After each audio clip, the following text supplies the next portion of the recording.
Alright, trying something a little bit different today, guys.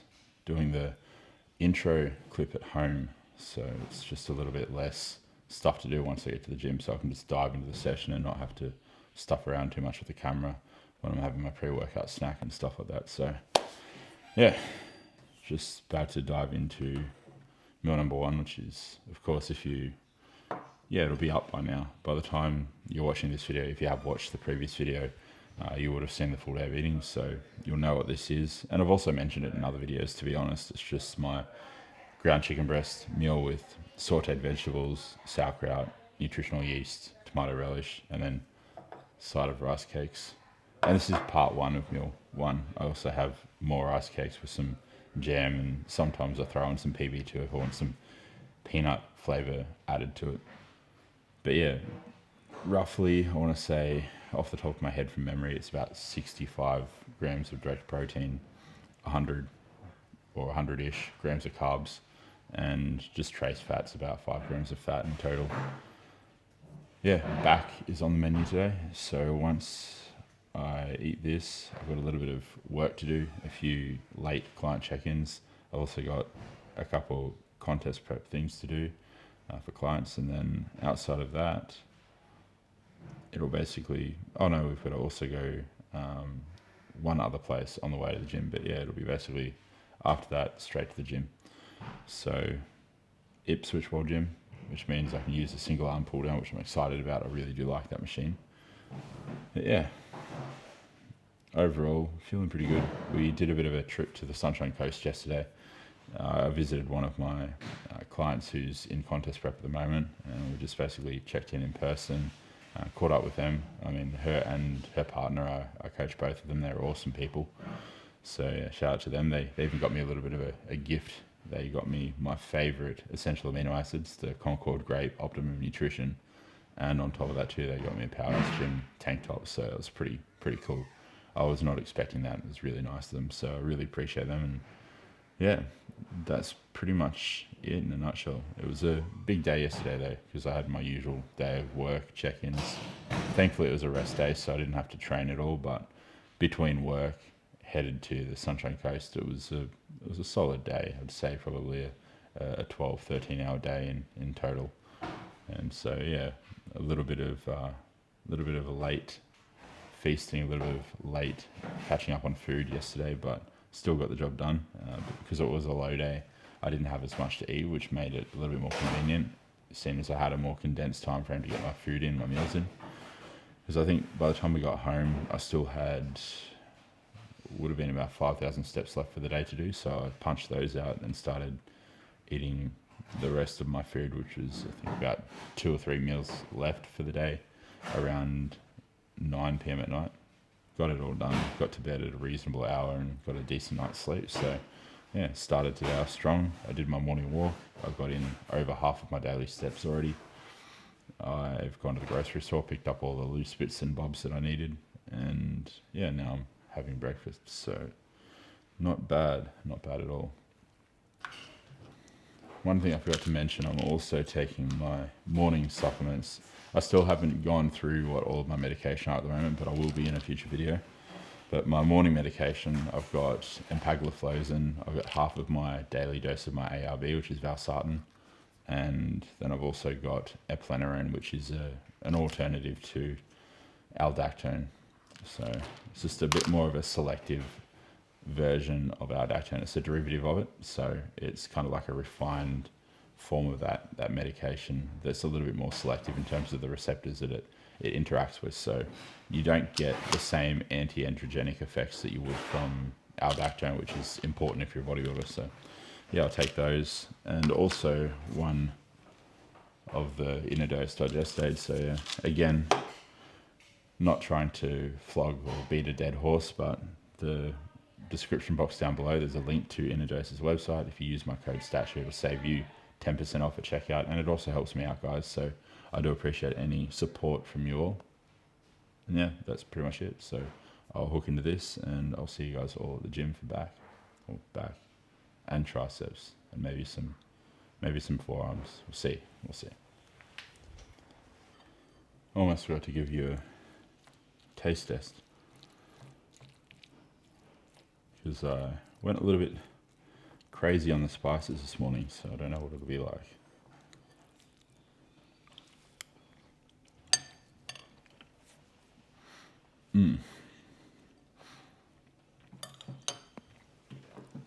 It's got a bit of kick. I think I went a little bit too crazy with the cayenne pepper, but it still tastes good.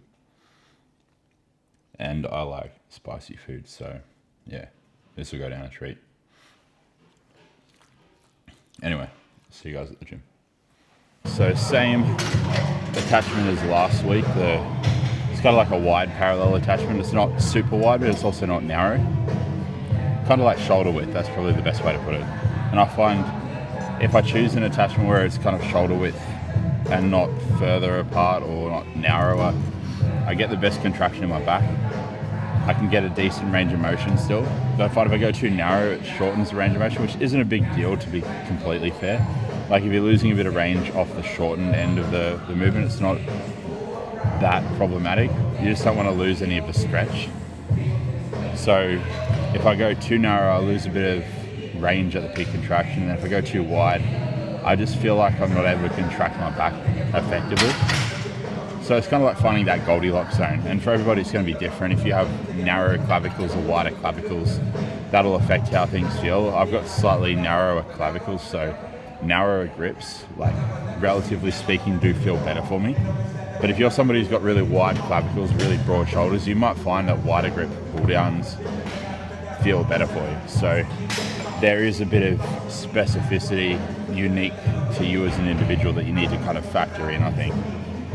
But parallel pull down, I did 220 pound last week for 10, 8 and 7. So I'll shoot for that same weight again, roughly the same reps, and just see how these go.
Been on a Linkin Park kick lately.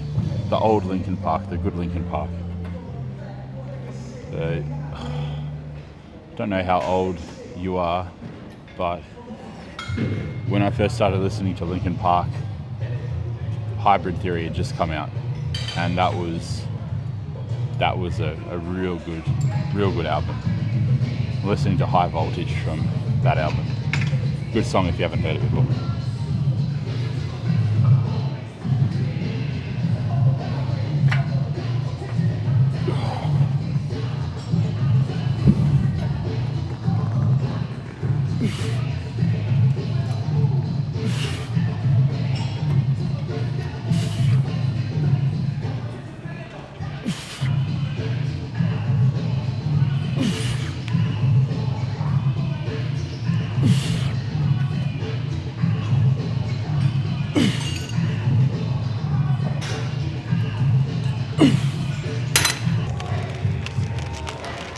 Same weight as last week, just 40 kilo plates, and yes, supersetting it with the Kelso shrugs again, so it'll be 6 working sets total, but 3 supersets.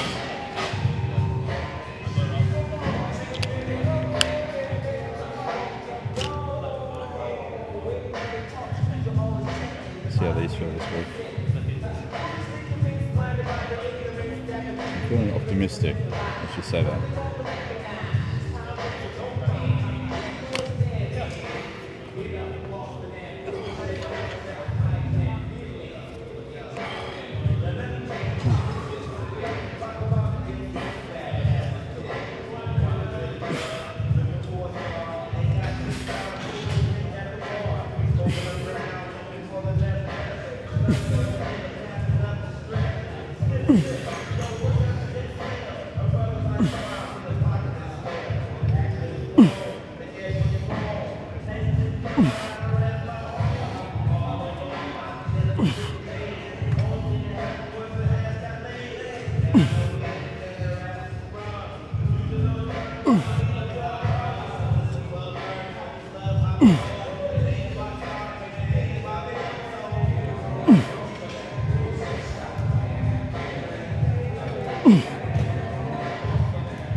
A little bit too easy that first set.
Don't know how this will go.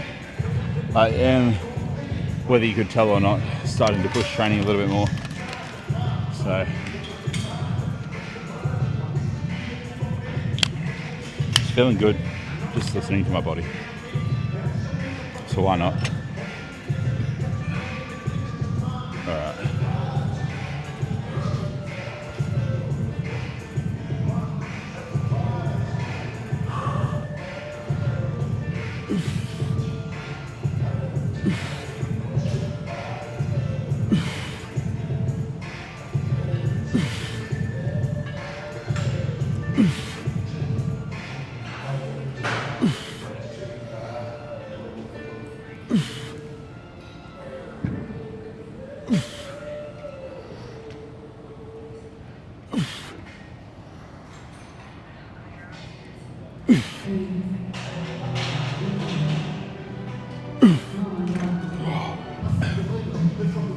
I'll be completely honest, I thought that was going to feel a lot heavier than it actually did. But I suppose 3 plates per side on this machine isn't really that big of a deal. So I'd imagine if it was, then first time going up to that weight would feel a little bit more challenging than what that felt like.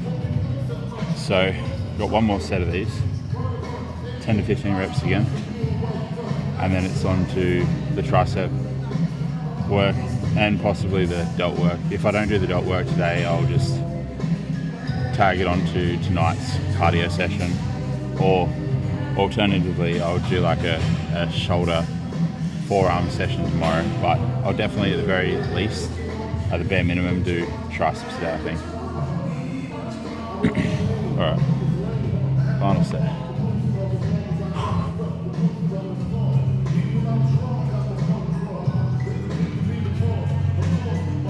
Get noise cancellation on.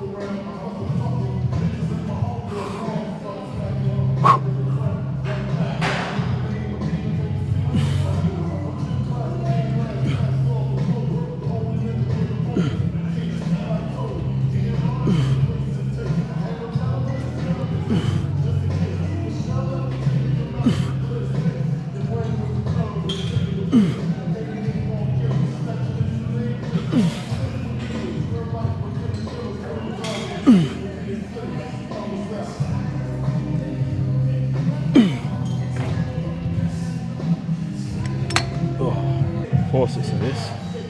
Going heavier this week. See how it feels. Lower reps, 8 to 12, I'd say. And yeah, the last few weeks I've been doing about 6 sets of triceps per week, and we're going to step it up now to 8 sets. So a 2-set weekly increase, nothing dramatic, but it is in one session. So a 2-set increase on triceps in one training session is arguably a pretty big jump up in the time span of 1 week, even though it's only a net weekly 2-set increase still.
These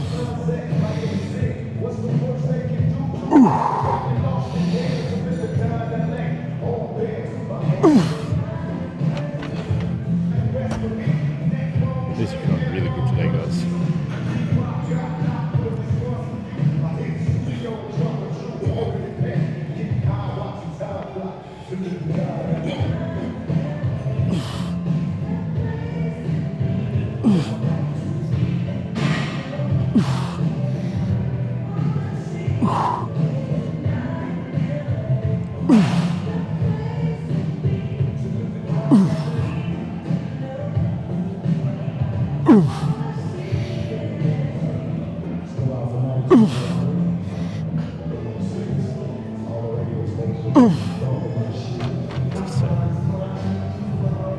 Fourth and final set.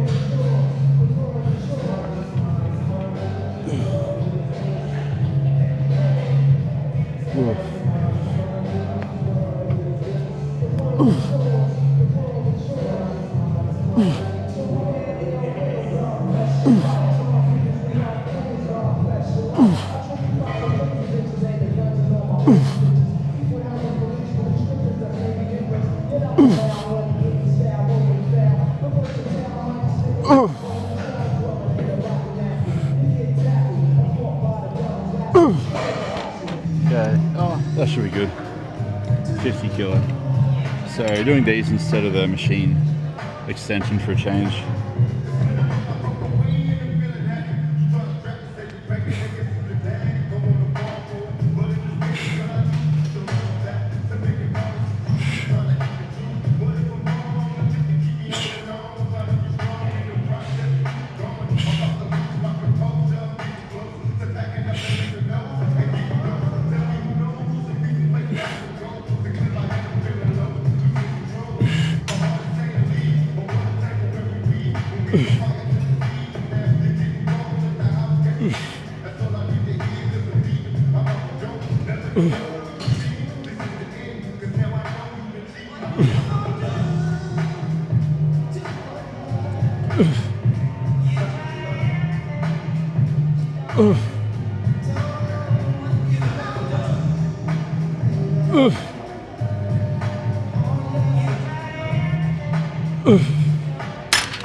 Now I've touched on this before, guys, but when doing a tricep press down, to really maximize the return on investment, the ROI, and also minimize the wear and tear it takes on your elbows, one little thing that I like to do is something that I learned and implemented after chatting to Jared Feather, and that is to basically have backward elbow drive on the eccentric. So as you come up on the negative, you want to think about driving the elbows behind yourself, keeping those elbows tucked within reason. Like, relatively speaking, you want to keep the elbows tucked.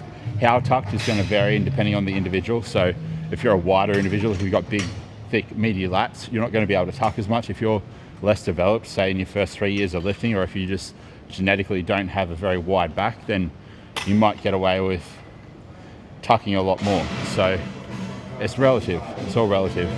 Everything is at the end of the day, but basically backward elbow drive as you come up on the negative, and it makes a world of difference to me. Way more of a stretch. And I don't get elbow niggles anywhere near as frequently.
Okay, final exercise, laterals, just single arm cable laterals. Now, I do like doing them behind my body, but just for convenience sake, I might see how they feel in front of my body. Usually it lines the tension up better with the fibers of the lateral delt when you do it from behind your body, and then raise into that scapular plane slightly forward and out from you. But I'm going to see how it feels from the front for the first set, and then second set I'll do behind body, and I'll decide on what to do for the third set based off of that feedback.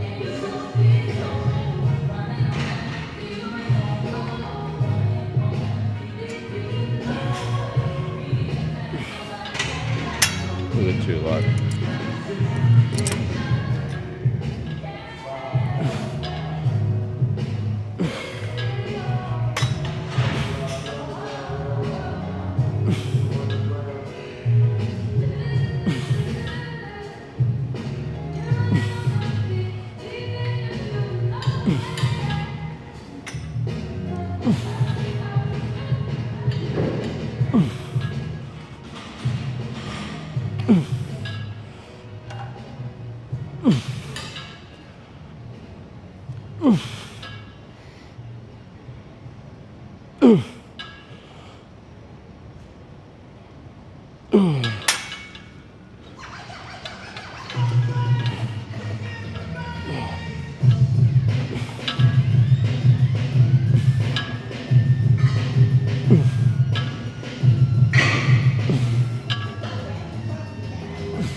Actually, I like how it feels from the front. I'm just going to do all of the sets from the front.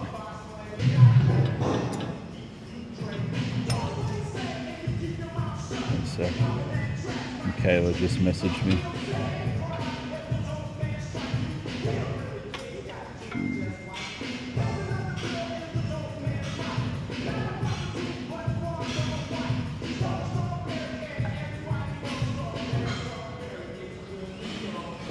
Tell you what, typing on a Apple Watch is incredibly hard, especially when you got big sausage fingers like mine.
Cable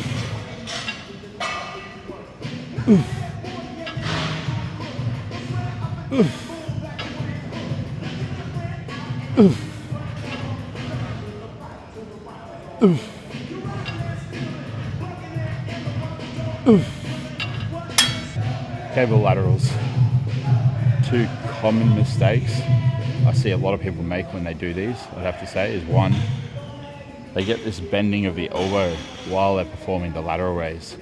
Now, the lateral head of the delt doesn't perform any functions at the elbow joint. So bending at the elbows is only going to detract from the amount of tension you can create and the amount of lengthening you can create through the actual lateral head of the delt. So you want to try to limit elbow flexion through the movement as much as possible. So you could have a soft elbow, like not a fully locked out elbow when you do this, but you want to keep the elbow angle stiff and constant the entire time. And the other thing too is you want to make sure that you're far away enough from the actual cable stack so that you have tension applied to the side delt essentially before you actually start the movement. If you're starting the movement while the stack is still stationary, you've got no tension in that fully stretched position. So basically grip the handle where you feel tension on the plates and then just take a step out. That way you've got active tension on the side delt before you even start the exercise. And then from here, basically, like I said, keep the elbow stiff, can be slightly bent or locked out, personal preference. I like a slight bend and just keep it stiff throughout. We want the actual articulation movement to occur at the shoulder joint, not at the elbow joint.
Two other little pointers as well. Make sure you're raising in the scapular plane. That's not directly out by your side, it's out and slightly in front of you. So think about like kind of a diagonal, not a complete horizontal out to your side. And the other thing, when you raise, make sure you're thinking about raising out toward the wall beside you, however far away that wall is. Don't think about raising up to the ceiling. If you do that, you're going to get a lot more upper trap involved. That's not a bad thing if you want upper trap development, but if you want side delt development, then think about moving laterally, moving that arm as laterally to your side as possible in terms of trying to reach toward the wall. Reach toward the wall and slightly in front of you. That's probably the best bet. So if you're standing, visualize that you're standing in a rectangular room, in the middle of a rectangular room, and you're trying to raise your hand out toward the corner of the room to your side in front of you. That was a good session indeed. Now I'm home, about to dive into my post-workout meal. As you probably would have been able to tell today though, I did push training a little bit more, but that was intentional. It was feeling good and I feel fantastic right now after the session, so good biofeedback I guess. But yeah, if you already watched the most recent video, you already would have seen this and already know what it is, but it's my post-workout cereal meal. And this hasn't really changed. I mean, the type of cereal's changed from time to time, but I mean, I've been having this post-workout meal for years now, to be honest. Some variant of it, at least. And then just a scoop of hydrolyzed vanilla whey in some water, and I just use like a milk frother stick to kind of mix it instead of a shaker. It's a lot, I guess, more consistent with its end product, it mixes it a lot better, to be honest, and it doesn't give you a foreign workout, so it's a bit easier to use, and it's quieter as well, which is a big deal if you're, say, making a meal late at night. You don't want to disturb people. It's a lot more, I guess you could say, low profile. So I'm going to pour that on here, eat this. I've got it's a decaf coffee. I like to have a decaf coffee after training. I don't want to be, I guess, having any stimulants after training. It kind of defeats the purpose, really.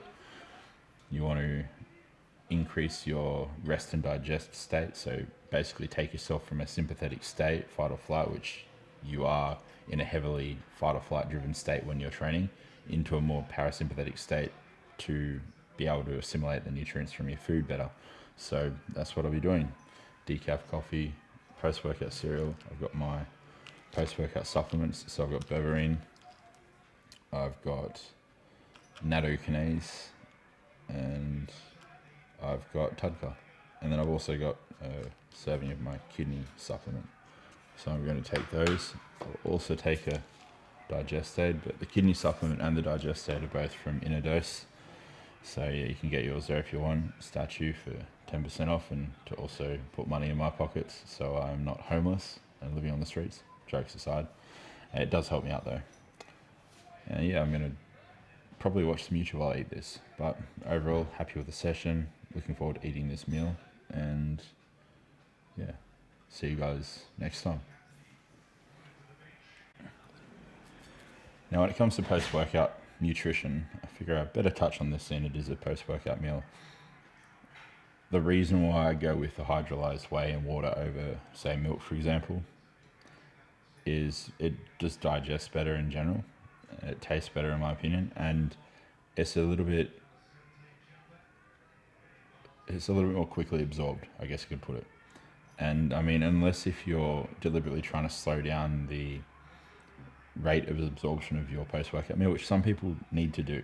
Like if your blood sugar drops too rapidly after your post-workout meal because of limited fats, or because the rate of digestion is just too quick, then you might put a little bit of added fats into the meal. You don't have to avoid fats in your post-workout nutrition, but for most people, I'll say most people do better having little to no fats, so just trace fats in their post-workout meal, because the goal is to obviously get the nutrients where it needs to go as quickly as possible. So that's the reason why I go with the hydrolyzed whey over the milk, like over a low-fat milk or even a fat-free milk, because there is still arguably a slight difference in the rate of absorption of a hydrolyzed whey, which is very finely filtered, very refined in comparison to a milk product. So yeah, and it's also lowering carbohydrates, which isn't a big deal. But I mean, when you're having protein powder, or when you're aiming to have a protein source in a meal, ideally you want it to be as void of trace carbs and fats as possible. Otherwise, you're just accumulating all these trace carbs and fats from all of these secondary sources. Whereas a meal, typically you will combine a protein source, a carbohydrate source, and sometimes a fat source too, to, I suppose, make the full complete meal. So yeah, food for thought.